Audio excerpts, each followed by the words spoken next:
Alright, so I'm going to attempt to bypass my switch on my 97 Toyota Celica.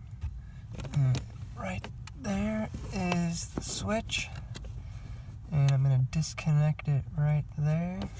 Alright, so I got the switch disconnected. A little tricky.